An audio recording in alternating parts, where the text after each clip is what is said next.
sigurado ako meron na naman siyang pinaplano laban sa atin.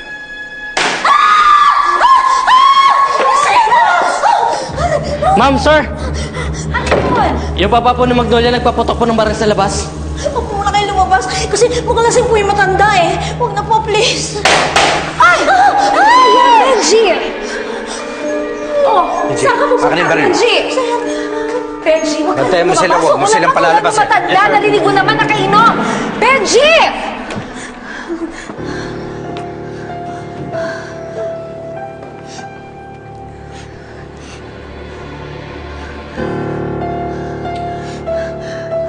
EJ, palabasin mo ko.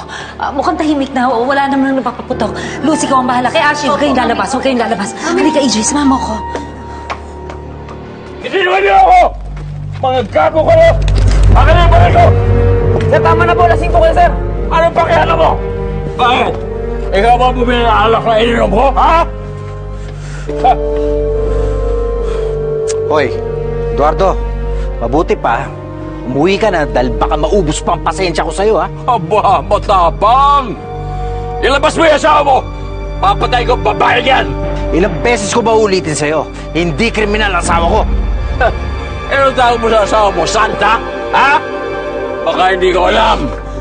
Nagbayad lang kayo ng testigo para makalabas yung babaeng yan. Tama na po, sir. Tigilan niyo na po kami. Tigilan? Hoy! Hindi aso ang pinatay mo, tao! Hindi po ako ang pumatay sa anak ninyong si Magnolia. Ito po ang katibayan, hindi ako kriminal. Si Alfred Alcantara ang pumatay sa anak ninyo.